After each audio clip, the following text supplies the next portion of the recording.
I'm going to open up into the book of Esther. And I'm going to read verses 9 through the end and into chapter 2, verse 1. At the same time, Queen Vashti gave a banquet for the women in the royal palace of King Xerxes. Before I continue, let me give you a little background. King Xerxes was a very, very rich king, and he had 127 kingdoms, provinces, from India to Ethiopia. If you know geography, you know that that's a huge area. And so he had a lot of military, he had a lot of government officials, and he invited all of these people, these important people, to his palace for this banquet. It was like 90 days or something like that. There was probably over 15,000 people there, and they all ate and drank as much as they wanted. So this is a very rich king. And his queen, Queen Vashti, was very beautiful. And so, continuing, verse 10, on the 7th day of the feast, when King Xerxes was in high spirits because of the wine, in other words, he was drunk, he told the 7 eunuchs who attended him, Mehuman, Bithta, Harbona, Bigtha, Abagtha, Zethar, and Carcass, to bring Queen Vashti to him with the royal crown on her head. He wanted the nobles and all the other men to gaze on her beauty, for she was a very beautiful woman. But when they conveyed the king's orders to Queen Vashti, she refused to come, and this made the king furious, and he burned with anger. He immediately consulted with his wise advisors who knew all the Persian laws and customs, for he always asked their advice. The names of these men are Karshena, Shethar, Admatha, Tarshish, Meres, Marsena, and Mechmunin, 7 nobles of Persia and Media. They met with the king regularly and held the highest positions in the empire. What must be done to Queen Vashti, the king demanded. What penalty does the law provide for a queen who refuses to obey the king's orders, properly sent through his eunuchs? Memucan answered the king and his nobles, Queen Vashti has wronged not only the king but also every noble and citizen throughout your empire. Women everywhere will begin to despise their husbands when they learn that Queen Vashti has refused to appear before the king. Before this day is out, the wives of all the king's nobles throughout Persia and Media will hear what the queen did and will start treating their husbands the same way. There will be no end to their contempt and anger. So if it please the king, we suggest that you issue a written decree, a law of the Persians and Medes that cannot be revoked.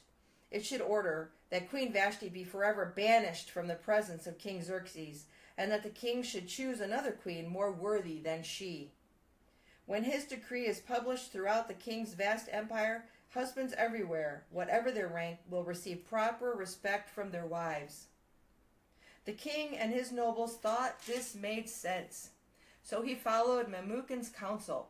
He sent letters to all parts of the empire, to each province in its own script and language, proclaiming that every man should be the ruler of his own home and should say whatever he pleases. But after Xerxes' anger had subsided, he began thinking about Vashti and what he had done and the decree he had made. So the first thing I want you to notice is in verse 11, the second half. King Xerxes was drunk. He'd been drinking for a long time, and so he was high in spirit, as the Bible states. And he wanted his queen, his possession, Queen Vashti, to be brought in front of all the nobles so he could show her off. He was full of pride. His chest was big. You know, he just thought he was the greatest king to have the most beautiful woman as his queen. But she refused. And it says in 12b, the end of 12, this made the king furious and he burned with anger. So the first thing that happened with the king is that his pride was damaged. And because his pride was damaged because of her, he got very angry. And I think the anger probably came from embarrassment, because here he has this huge feast with thousands of people there, and he wants to show off his possession, and she says, no way, I'm not coming out. That was, pretty rude of her, actually, but his thinking wasn't very clear.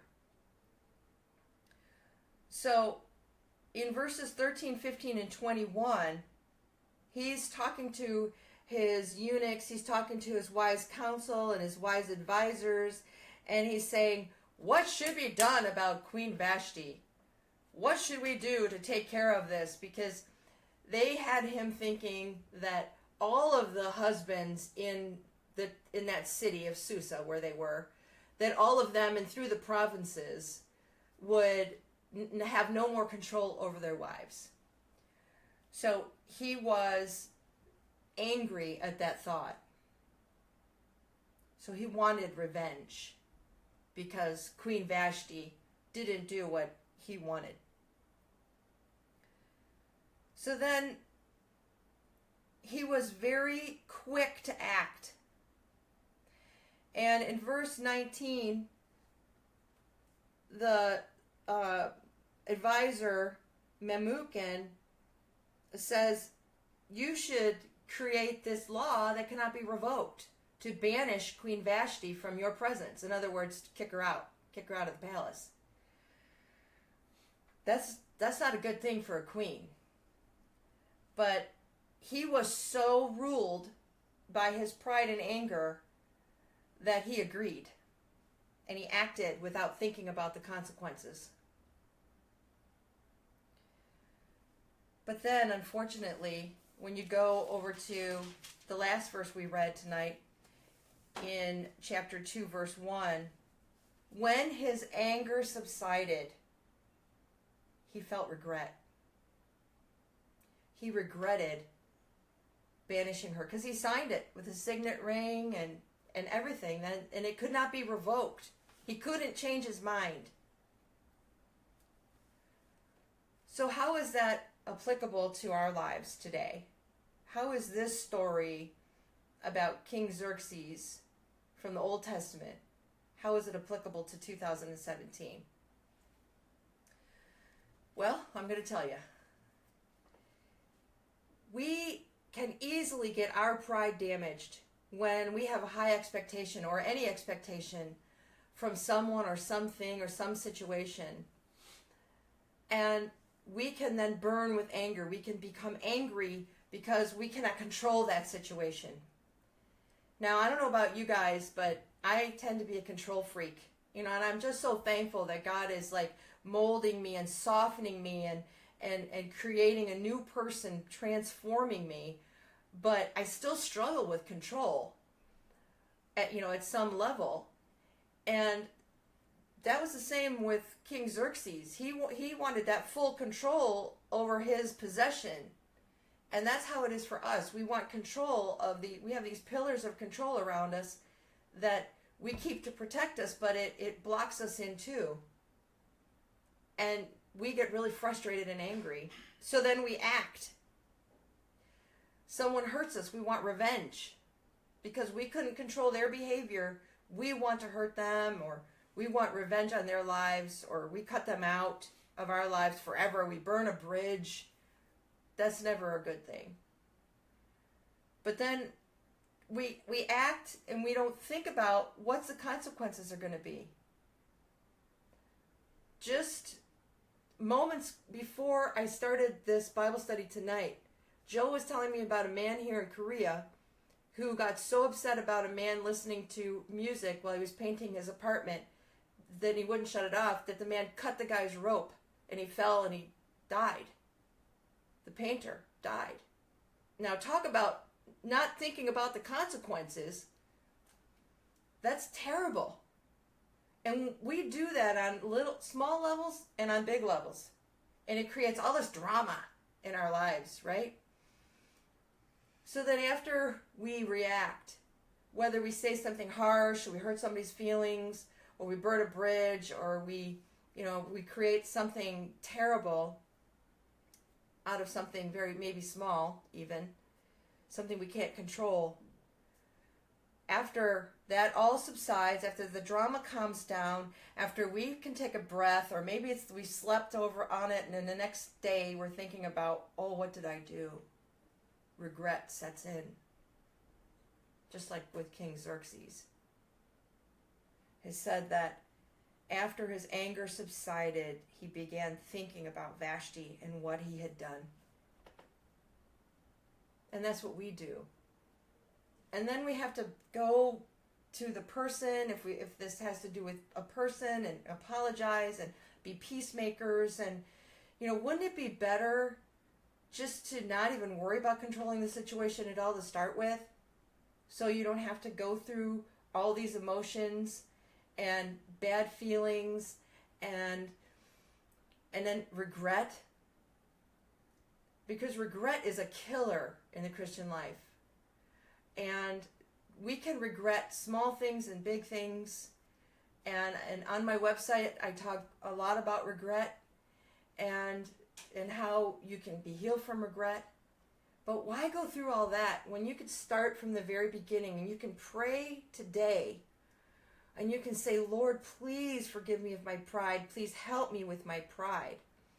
That I shouldn't have control over everything and everyone in order to keep myself safe. Because God is the one there who's keeping you safe. You're in His hands. And you have to trust that. So remember this. When your pride is damaged, anger is generally the result. And when you're burning with anger, you act rashly. And when you act without thinking of the consequences and you want revenge, you end up regretting your actions. Well, I don't know about you, but I don't want any of that drama in my life. So I hope that you can focus on the story in Esther about King Xerxes and Queen Vashti, and you can apply these different areas in your life, and you can stop it from happening. If you're one who has gone through this and you've got something that you're regretting right now, please know that I'll be praying for you. I'll be praying that you can resolve the issue, whether it's with a person or an event. I'll be praying for you to be able to resolve that regret so you can move forward in your life, because regret will hold you back. So I hope that you gained something from tonight's Bible study and that you will find your way to blessing someone, maybe with this same story.